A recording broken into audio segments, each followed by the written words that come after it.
Apakah revolusi toilet dieksploitasi untuk keuntungan pribadi?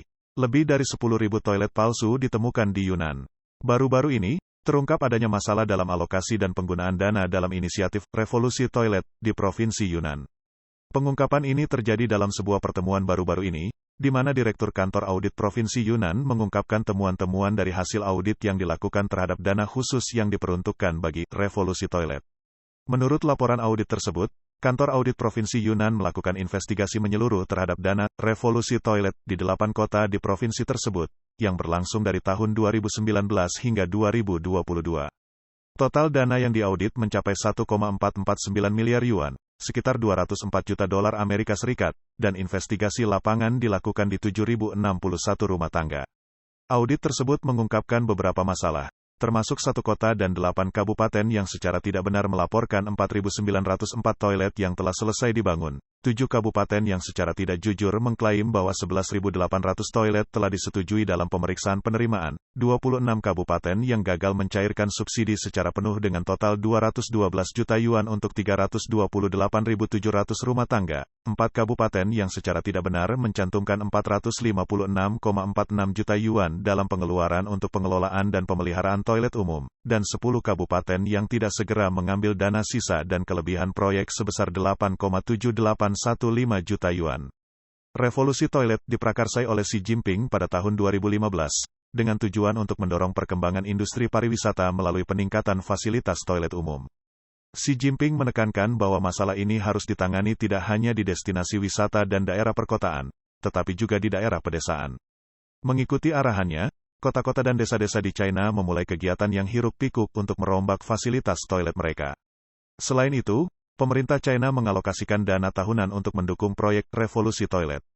Dilaporkan bahwa pada tahun 2017, lebih dari 20 miliar yuan telah diinvestasikan dalam upaya ini. Di Provinsi Yunan, total 14,75 miliar yuan dialokasikan pada tahun 2020 untuk revolusi toilet di daerah pedesaan. Di Provinsi Guangdong, dana sebesar 32,9 miliar yuan disediakan dari tahun 2018 hingga 2020, untuk mendorong pembangunan fasilitas toilet yang lebih baik. Namun, revolusi toilet telah membawa kesulitan yang signifikan bagi banyak penduduk desa. Di wilayah seperti Anhui, Hunan, Gansu, Hubei, dan lainnya, di mana toilet baru diimplementasikan, mereka menghadapi masalah dengan kurangnya pasokan air yang layak dan tidak adanya pembersihan rutin untuk tangki septik. Akibatnya, penduduk desa tidak memiliki akses ke toilet yang fungsional dan harus menggunakan toilet di ruang terbuka. Selain itu, revolusi toilet telah menjadi sarana bagi beberapa pejabat lokal untuk mengeksploitasi dan mengambil keuntungan dari situasi tersebut untuk keuntungan pribadi.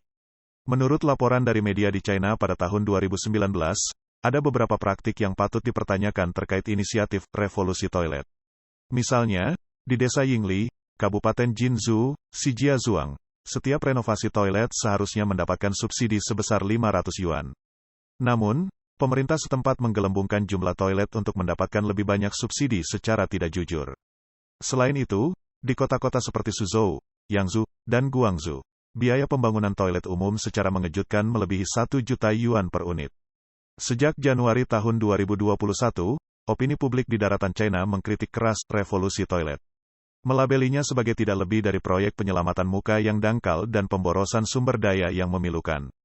Sebagai contoh, di kota Shenyang, Provinsi Liaoning, lebih dari 80.000 toilet telah direnovasi, tetapi lebih dari 50.000 di antaranya akhirnya terbengkalai.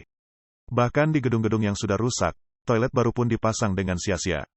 Penduduk setempat mengungkapkan kekesalan mereka dengan mengatakan, mereka memasang toilet untuk setiap rumah tangga tanpa mempertimbangkan apakah ada orang yang tinggal di sana atau tidak, selama itu adalah sebuah bangunan.